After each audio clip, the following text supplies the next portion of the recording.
Tokrat o motoristih, o moških, ki so srednji višji razred, vsaj kar se let tiče, in puncah, ki so občutno mlajše. Morda to ni naključje. S Toyoto se poglobimo v razmislek, koliko goriv bo poganjalo multimodalno prihodnost. Zapeljemo pa Audi Q2, Golfa varianta, pogledamo rokodelce iz DS-a in popolnoma novega ID.4.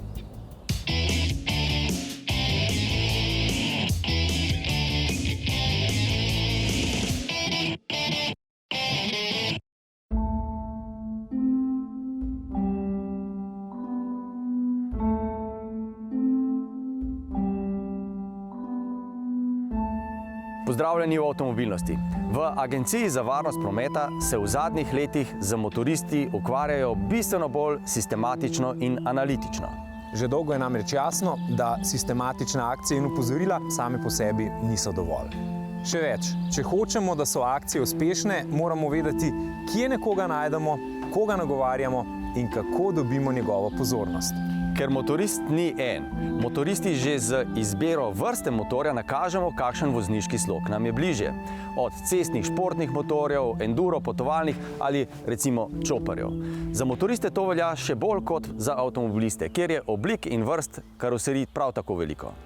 In po zimskem počitku si v teh časih in v takšnem vremenu zopet začnemo deliti ceste. Motoristi in avtomobilisti.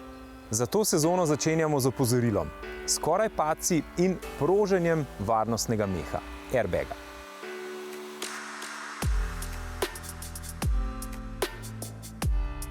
Udeležil sem se vsakoletne pomladne tiskovne konference Agencije za varnost v prometu, na kateri so, tako kot vsako leto, poudarili, da so motoristi spet prišli na naše ceste. Iz tega bi seveda morala nastati kratka novička, ampak potem sem se pogovoril z Urošem Tomincem. On je tisti zdravnik, ki v službenem času gleda prizore, ki so za običajni želodec kar precej zahtevni. Poslušajte, o čem sva govorila. Tipična za motorista je poškodba medenice pri naletu drugo vozilo, ko v bistvu z svojo medenico zadane v tank motorja. To so zelo hude poškodbe medenice, lahko združene z poškodbami notranjih organov, hudimi krvavitvami.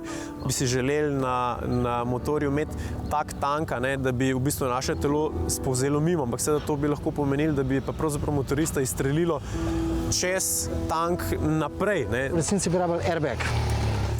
Ja, mogoče airbag v predelu tanka bi lahko rešil sprejeti. To bi lahko bila recimo ena izmed rešitev. No, motorist ponavadi v trku poleti, nato pa prileti v nekaj. Pa imamo pa seveda tukaj zraven tudi poškodbe hrbtenice, seveda pri padcu z motorja je naše telo pravzaprav zelo izpostavljeno, seveda sile, ki nastanejo pri padcu pri veliki hitrosti, sploh če recimo zadane naše telo ob neko oviro na cesti, so tako velike, da pravzaprav ni zaščite, ki bi nas lahko pred tem zaščitila. Zaradi same fizike, ker je premočna sila. Če govoriva o hitrostih tam recimo do 30 km/h, kar je nekako, bom rekel, znotraj fizioloških meja človeškega telesa, lahko z določeno zaščitno opremo mi preprečimo. Ampak seveda vse hitrosti, ki so višje od tega, pa proizvedejo take kinetične energije, da pravzaprav je ni zaščite, ki bi bila, rekel, smotrna, da bi jo lahko imeli na sebi, da bi nas zaščitila do te mere, da bi poškodbe preprečili. 30 km/h, no to je takšna hitrost, ki se jo nekako znamo predstavljati. Vsi vemo, kako zelo počasna je ta hitrost.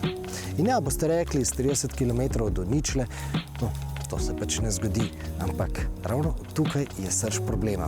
Namreč, da bomo v trku hitrost ustrezno znižali pod teh od fizike dovoljenih 30 km/h, to je dejansko odvisno največ prav od motorista, od voznika, od njegovih veščin.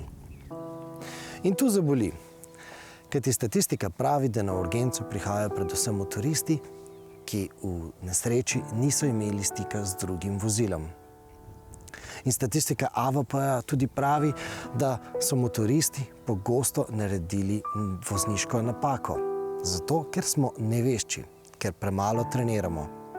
In še posebej veliko je teh tovrstnih nesreč zdaj zgodaj spomladi, ko vozniki še nismo navoženi.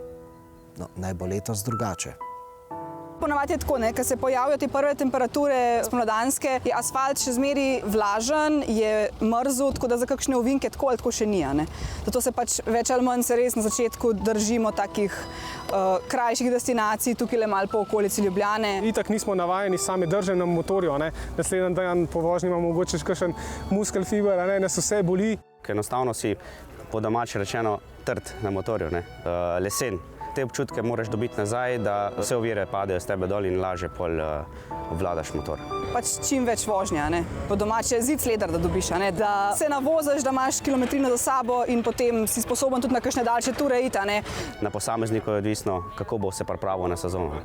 Bolj, kot se pripravljaš, manj imaš možnosti, da pride do kakšne nesreče. Vsi se spomnijo, kako so pravili vozniški izpit. Vsak motorist je moral določene vaje oddelati prej. Če drugače ne gre, če se ne udeležijo kakšnih delavnic, pa naj tiste vaje potrenirajo, naj skušajo malo obnoviti znanje, spretnosti iz tistih vaj. Vsi jih poznajo.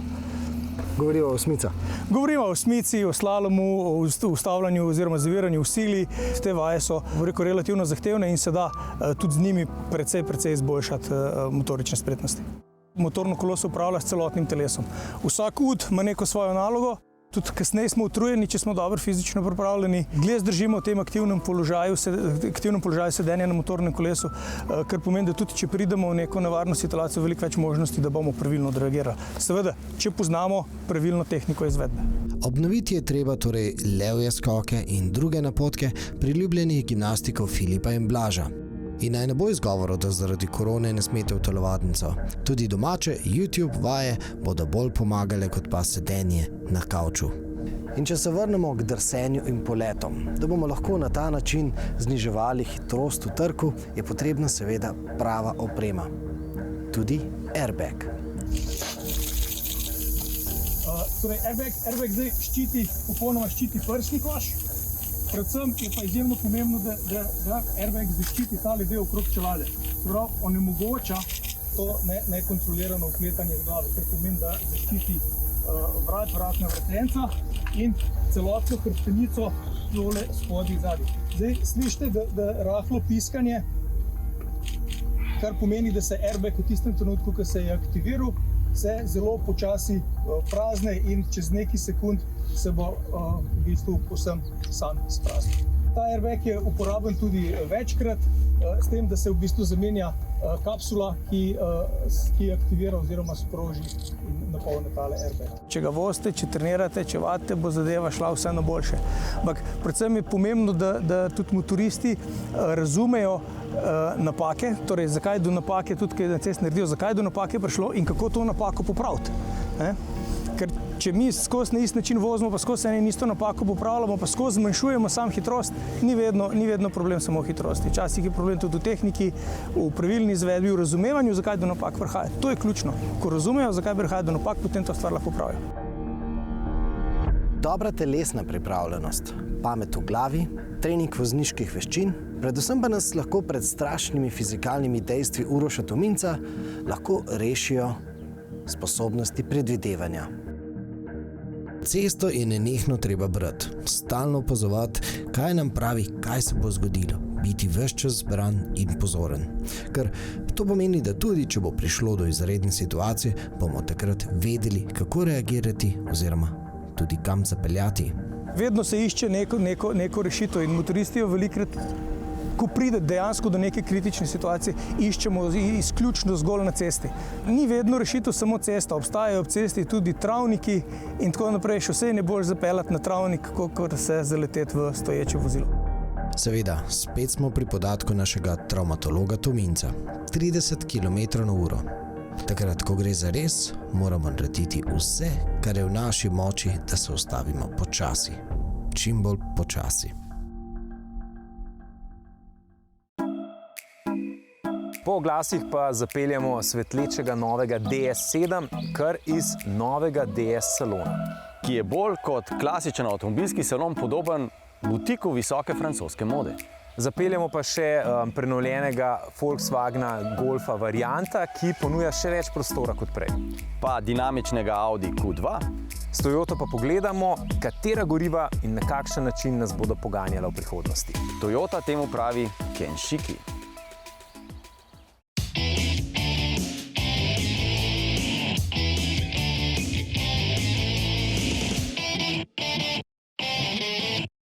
šik, je opazen, je zaželjen, ampak predvsem je drag, ker mora biti drag. DS nikoli ne bo velik, ker v samem DNK DS-a je ekskluzivnost. Imate prav, nekoč je bil Citroen DS, ampak danes DS ni več Citroen, je DS. DS7 iz znamke DS. Pa čeprav je v njem veliko Citroena. Če bi bil to Citroen, potem zagotovo ne bi imel tako zelo stilskih, tako dizajnerskih, tako modernih zadnjih luči. In če bi bil to Citroen, potem bi imel tukaj na boku tiste klasične Citroenove plastične bunke. In če bi bil to Citroen, in ker to ni Citroen, je ta notranjost povsem drugačna. Toda DS ni zgolj prestižni Citroen, drugačen je tudi od svojih premijskih konkurentov. Bistvo pariške visoke mode je iracionalnost. Nemška visoka moda je zelo racionalna, da ne govorimo o skandinavski, ki je pa prečiščena. Medtem ko francoska visoka moda, če gledate modne revije teh francoskih priznanih kreatorjev, roko na srce včasih ne veš, kaj ti predstavljam, ampak to je francoska visoka moda, ki je iracionalna. In mi v našem avtu, ne da smo iracionalni, ampak noter vgradimo v naša vozila tudi elemente, ki mogoče niso funkcionalni, delajo neko celoto, da avto izpade kot, da je to francoski izdelek visoke mode avtomobilizma. Mi nismo boljši, smo pa drugačni, točno tako. To najlepše pooseblja našo znamko in kako mi sebe vidimo znotraj ostale premijskega segmenta. Mi malo na drugačen način delamo to, kar delajo ostali. Ne pričakujte, da vam bo vsa ta ekskluzivnost tudi ustrezala na vsakdanjih vožnjah, a tako pač je, ko daš zgodbi prednost pred funkcijo. Seveda pa pomaga, če zgodbo poznaš. Znamka DS ima v Parizu prav oddelek rokodelcev, imenovanih veliki mojstri usnja, ki samo pripravljajo različne načine obdelave, šivanja usnja in tako naprej. In recimo oni so razvili tako imenovan biserni šiv, ki je unikatni za našo znamko. Oni so razvili obdelavo usnja Art Basalt, to je v bistvu obdelava usnja, kjer usnje pridobi patino, izgled patine. Oni so razvili vzorec usnja na sedežih, vzorec paščka ročne ure. Obdelava kovinskih delov v vozilih je tako imenovana giljoširana obdelava. To se pozna samo v modnem svetu v primeru urarstva. Kljub temu, da smo v 21. stoletju, da govorimo o visokotehnoloških vozilih, še vedno v zadej in pa v osnovi je ročno delo, mojstrstvo, ki se vleče že v tradiciji 100 in več let. In to je en tehnični pripomoček, ki jo doslej smo našli to samo v res najdražjih limuzinah, recimo v Lexusih. Tukaj vmes, skozi volanski obroč, v nas zre infrardeča kamera. In ta kamera stalno spremlja, koliko so naše oči odprte. DS7 je priključni hibrid, ponuja teoretičnih 50 električnih kilometrov, kar je po zimi praktičnih 25, nadpovprečno tih in miren v kabini pa je vselej, tudi takrat, ko ga pelje bencin. A spreglejte oznake Performance, pozabite na stikalo Sport. Še ena značilnost preizkušene sedmice je namreč tako zelo očitna, da bolj ne bi mogla biti. Mi nismo športna znamka, kot je recimo Cupra. Mi smo zelo poudarjeno orientirani na udobje.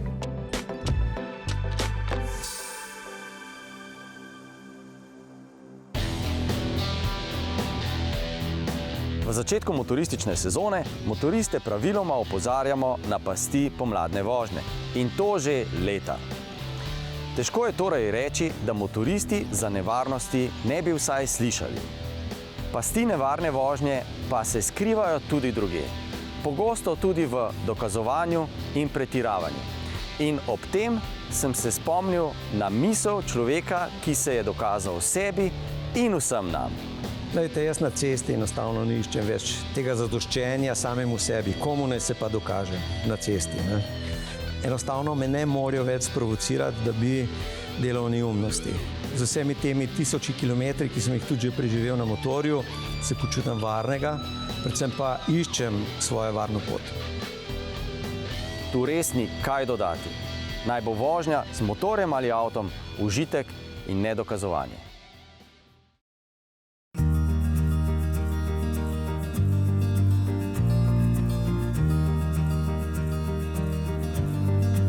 in Golf variant prejšnje, torej 7. generacije, se po medosni razdalji skoraj nista razlikovala.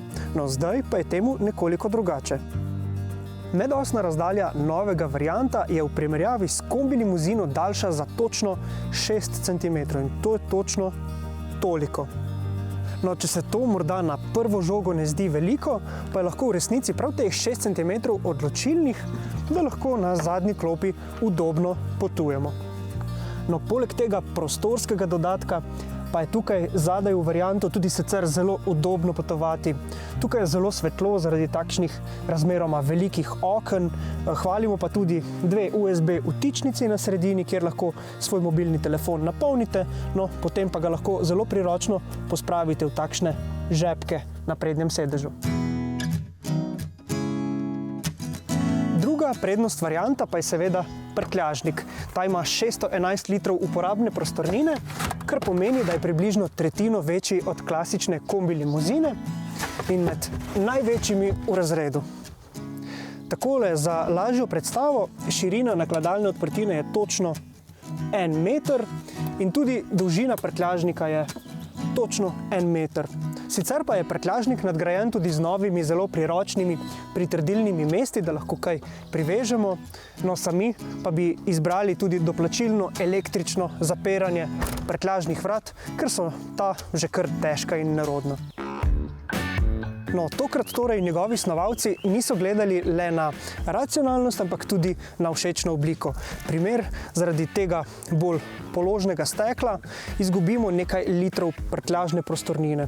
No, presodite torej, ali je sedaj karavanski Golf po vašem okusu. Od oblikovno nadgrajenega, a še naprej zadržanega Golfa, pa k njegovemu sorodniku, ki da na videz precej več. Preizkusili smo prenovljenega Audija Q2.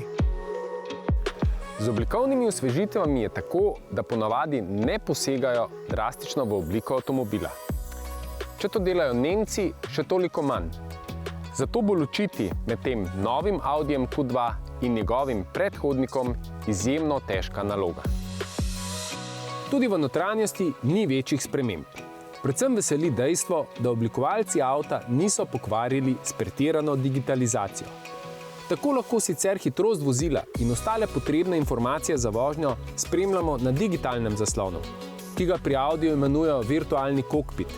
Tudi osrednji zaslon je večji in izboljšan, a pod njim ostajajo gumbi tako za klimatsko napravo, kot gumb za glasnost. Res pa je, da je v Audiju Q2 njegov položaj precej neroden. Če je v večjih Audijih predprestavno ročico, je tu za njo in med vožnjo ni ravno enostavno dosegljiv. Je pa po drugi strani res, da zgolj nekajdnevna vožnja v možgane prikliče brezhibno rokovanje s stikali na volanu.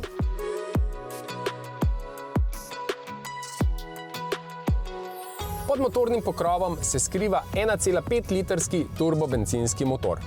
Sodoben do te mere, da med vožnjo dopušča možnost, da pri majhni obremenitvi v prid manjši porabi goriva odklopi 2 valja.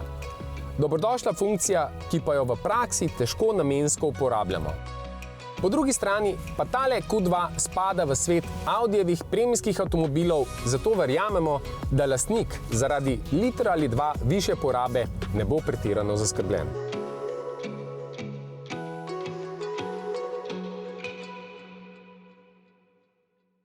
V našem uredništvu je vedno kar burna debata, kar se tiče tega, koliko avtomobili porabijo. Še zlasti s prihodom električnih avtomobilov, ki jih je težko primerjati s porabo pri bencinskem, dizelskem ali tistem na stisnjen zemeljski plin. Pri električnih se zdi, da smo tako navdušeni nad tem, da jih lahko polnimo kar doma, na domači vtičnici, tako kot mobilne telefone, da pozabljamo na dvoje. Ne samo to, da se pogosto ne vprašamo, kako zelena je elektrika v naši domači vtičnici, ampak predvsem to, da se ne vprašamo, koliko energije je porabil avto na prevožen kilometer. In dokler nimamo neomejene količine zelene elektrike, je to res pomembno vprašanje. Ker dokler za en prevožen kilometer ali za katerekoli poti porabimo ene energije bistveno več kot druge, je to zelo pomembno vprašanje. No, in pri Toyoti so o tem razmišljali že 20 let nazaj, ko so plasirali hibrid. In hibrid je že del sedanjosti. Prihodnost pa je Kenshiki. Konec minulega leta je družba Volkswagen razložila svojo strategijo glede tehnološkega razvoja v prihodnjih desetletjih. No in njihova strategija temelji na tem, da bo Volkswagen vse svoje tehnološke sile naperil v razvoj baterijskih električnih vozil, ne pa tudi v gorivne celice. Njihova trditev seveda temelji na znanem dejstvu, da so skupni izkoristki pri gorivnih celicah bistveno nižji kot pa pri baterijah. Fani nemške družbe so seveda glasno zaploskali po spletu, ampak mi pa smo poklicali v Bruselj in poklepetali s prvim človekom za vodikove tehnologije v Evropi. We disagree with some of the statements of people saying, okay, the only solution is battery electric, but I really, and I'm strongly convinced about that. We don't need to go into a battle between the battery electric vehicle and the fuel cell people. In the end, the fuel cell is an electric vehicle. So technology-wise, what is in there, except for the fuel cell, I think is very common. We want to have hybrid electric, plug-in hybrid. We want to have battery electric vehicles and fuel cell. And we're pretty sure that you're not going to solve the entire problem just by one technology. Very honestly speaking, I don't think we're so alone in this. And even if we are alone, I think we were alone with hybrid. We'll make this one happen too.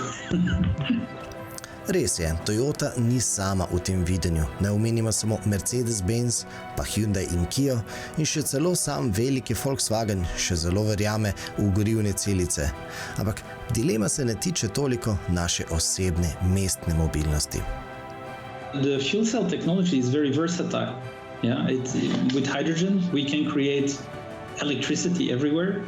And we can use it as a source for all those electrically driven applications. That covers trains, that covers marine transport, bus transport. So these are areas where we also want to contribute. What we will do. Seveda, že večkrat so nam vsi ti avtomobilski proizvajalci povedali, da nočejo več izdelovati samo avtomobilov, hočejo biti ponudniki mobilnosti. Ampak pustimo ekonomske vede, vrnimo se nazaj na kemijo in pa fiziko. Batteries have a certain weight. They're actually for the same amount of energy, they weigh 50 times more if I compare to diesel. Yeah? Okay, maybe that will improve over time, but still it's not going to be equivalent in weight. That's not going to happen. Even if we improve the density of the battery and we can improve the charging speed and so on, still in the more heavy applications, this will take a lot of weight in the vehicle. You don't want to be transporting 6 tons of batteries in a 40-ton truck. I mean, that's really not what you want to do when you're doing heavy-duty transport. And that is exactly where hydrogen, which is very lightweight, lighter than diesel, has a lot of potential.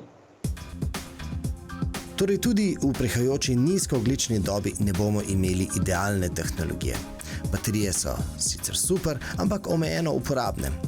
Gorivne celice pa so vsestransko uporabne, ampak jih spremljajo velike izgube. Problemov oziroma izzivov je na obeh stranih več kot preveč. Zato velike besede pustimo marketingerjem, ker ključno je samo to, da čim prej najdemo realne načine za očiščenje naše mobilnosti. Kakorkoli, ta hip se Toyotina strategija z gorivnimi celicami kaže v obliki modela Mirai, ki pa je seveda šele začetek. No, z njim si ta hip v Sloveniji še ne moremo pomagati, lahko pa že prav enostavno shajamo z novim električnim Volkswagenom ID.4. Volkswagen je začel z modelom ID.3, ki nastopa v golfovem razredu. No, ampak ker ima danes trg raje nekoliko višje avtomobile, bo morda na model ID.4 treba računati celo nekoliko bolj. Gre za prvi Volkswagenov električni SUV. In takole za lažjo predstavo, gre za kompaktni SUV, torej lahko bi rekli, da gre nekako za električno različico Tiguana. No, ampak kljub kompaktni zasnovi pri Volkswagenu obljubljajo zelo zajetno, družinsko prostornost. No in sami smo jo že ob prvem zlaganju video opreme našli v prtljažniku, ki ima 540 litrov uporabne prostornine. In to še nekoliko več kot pri Tiguanu, ki je že tako ali tako nadpovprečno prostoren avto.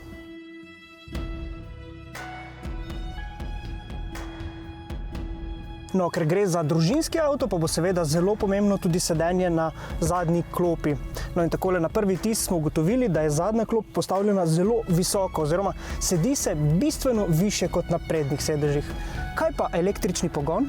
Dve kapaciteti baterije sta na voljo, 77 in 52 kWh. No in v luči kakšnega daljšega družinskega izleta naj povemo, da doseg z večjo baterijo znaša približno 520 km. No, ker pa gre za nekakšnega družinskega terenca, pa dodajamo, da je poleg klasičnega pogona le na zadnji kolesni par na voljo tudi električni štirikolesni pogon.